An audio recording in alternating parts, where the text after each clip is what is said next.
Hello friends, welcome to hope PSC. ഇന്ന് നമുക്ക് വനവും ആയിട്ട് ബന്ധപ്പെട്ട ജൈവവൈവിധ്യം, വനം ഒക്കെ ആയി ബന്ധപ്പെട്ട് പരിസ്ഥിതി ഒക്കെ ആയി ബന്ധപ്പെട്ടുള്ള കുറച്ച് നിയമങ്ങളും അതിൻ്റെ വർഷങ്ങളും പഠിക്കാം. ഫസ്റ്റ് തന്നെ ഇന്ത്യൻ വന നിയമം. ഇന്ത്യൻ വന നിയമം നിലവിൽ വന്നത് 1927 PSC എപ്പോഴും ചോദിക്കുന്ന ക്വസ്റ്റ്യൻ ആണ്. ഇന്ത്യൻ വന നിയമം 1927. ദേശീയ വന നയം വന്നത് 1952. ദേശീയ വന നയം 1952.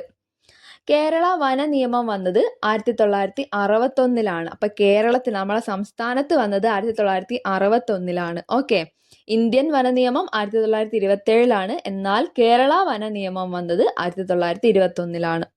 പിന്നെ ദേശീയ വന്യജീവി സംരക്ഷണ നിയമമാണ്. ദേശീയ വന്യജീവി സംരക്ഷണത്തിന്റെ നിയമത്തിന്റെ ഇയർ എന്ന് പറയുന്നത് 1972.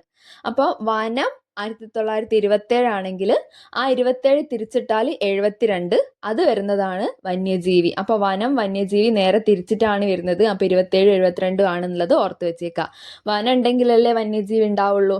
അപ്പോൾ വനമാണ് ഫസ്റ്റ് വന്നത്. അപ്പോൾ 1927 വന നിയമവും 1972 വന്യജീവി സംരക്ഷണ നിയമമാണെന്ന് ഓർത്തു വെക്കാം. ഓക്കെ, ഇനി ഇന്ത്യൻ വന സംരക്ഷണ നിയമം വന്നത് 1980. 1980 ഇന്ത്യൻ വന സംരക്ഷണ നിയമം വന്നത്. ഓക്കെ, കൺസർവേഷൻ ഉള്ളത്. ഇനി കേരള വന സംരക്ഷണ നിയമം വന്നത് 1980. അപ്പൊ ഇന്ത്യൻ വന സംരക്ഷണ നിയമവും കേരള വന സംരക്ഷണ നിയമവും സെയിം ഇയറിലാണെന്നുള്ളത് ഓർത്ത് വെച്ചേക്കാം. ഇനി ഫോറസ്റ്റ് റിസർച്ച് ഇൻസ്റ്റിറ്റ്യൂട്ട് ഇത് സ്ഥാപിതമാവുന്നത് 1981 ജൂൺ 1. ഫോറസ്റ്റ് റിസർച്ച് ഇൻസ്റ്റിറ്റ്യൂട്ട് സ്ഥാപിതമാവുന്നത് 1981 ജൂൺ 1. ഇന്ത്യയിൽ വനം പരിസ്ഥിതി മന്ത്രാലയം നിലവിൽ വന്നത് അതിനു വേണ്ടിയിട്ടൊരു മന്ത്രാലയം നിലവിൽ വന്നത് 1985.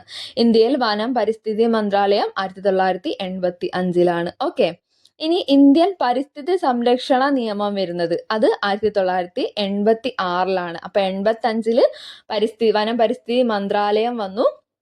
പിന്നെ പരിസ്ഥിതി സംരക്ഷണ നിയമം വരുന്നത് തൊട്ടടുത്ത വർഷം 86. ഓക്കെ, ഇനി കേരള വൃക്ഷ സംരക്ഷണ നിയമം 1986.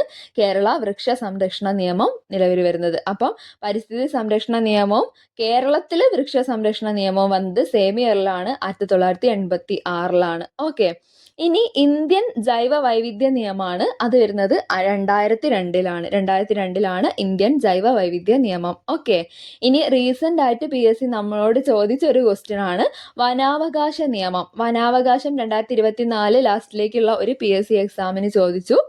2006 വനാവകാശ നിയമം വരുന്നത്. പിന്നെ നാഷണൽ ഗ്രീൻ ട്രിബ്യൂണൽ ഓൾവേസ് നമ്മളോട് ചോദിച്ചുകൊണ്ടിരിക്കുന്ന ക്വസ്റ്റ്യൻ ആണ്. നാഷണൽ ഗ്രീൻ ട്രിബ്യൂണൽ ആക്ട് ഇത് വരുന്നത് 2010. അപ്പൊ ഹരിത ട്രിബ്യൂണലിന്റെ വർഷം 2010. വനാവകാശം ആണെങ്കിൽ 2006. ഇത് രണ്ടും റീസെന്റ് ആസ്ക്ഡ് ക്വസ്റ്റ്യൻ ആണ്. ഓക്കെ, പിന്നെ ഇന്ത്യൻ ജൈവ വൈവിധ്യ നിയമം നമ്മൾ പറഞ്ഞു 2002. കേരള വൃക്ഷ സംരക്ഷണ നിയമവും ഇന്ത്യൻ പരിസ്ഥിതി സംരക്ഷണ നിയമം രണ്ടും വന്നത് 1986. അതിന്റെ തൊട്ട മുന്നേത്തെ വർഷം 85 എന്തായിരുന്നു വന്നത്? മന്ത്രാലയം, അതായത് വനം പരിസ്ഥിതി മന്ത്രാലയം നിലവിൽ വന്നു. പിന്നെ ഫോറസ്റ്റ് റിസർച്ച് ഇൻസ്റ്റിറ്റ്യൂട്ടിന്റെ നിലവിൽ വന്നിട്ടുള്ള ഡേറ്റ് എന്ന് പറഞ്ഞാൽ 1981 ജൂൺ 1. പിന്നെ കേരള വന സംരക്ഷണ നിയമം വരുന്നത് 80. അതേ ഇയറിൽ തന്നെയാണ് ഇന്ത്യൻ വന സംരക്ഷണ നിയമവും വന്നത്. ഓക്കെ, പിന്നെ ദേശീയ വന്യജീവി സംരക്ഷണ നിയമമാണ്. അത് വരുന്നത് 1972. പിന്നെ കേരള വന നിയമം വന്നത് 1961. ദേശീയ വന നയം വന്നത് 1952. നമ്മൾ പഠിച്ചു ഇന്ത്യൻ വന നിയമം വന്നതിന്റെ ആ ഒരു ഇയർ തിരിച്ചിട്ട് കഴിഞ്ഞാൽ നമുക്ക് വന്യജീവിന്റെ കിട്ടുമെന്ന്. അപ്പൊ വനം വന്നത് 1927. അതിന്റെ നേരെ തിരിച്ചാൽ നമുക്ക് 72. അപ്പൊ 1972 ദേശീയ വന്യജീവി സംരക്ഷണ നിയമം. ഓക്കെ, ഇത്രയാണ് നമുക്ക് വനം റിലേറ്റഡ് പിന്നെ ജൈവവൈവിധ്യം ഒക്കെ ആയിട്ട് റിലേറ്റഡ് ആയിട്ട് പഠിച്ചു വെക്കേണ്ട ഇയേഴ്സ്. അപ്പോൾ ഓക്കെ ഫ്രണ്ട്സ്, താങ്ക് യു.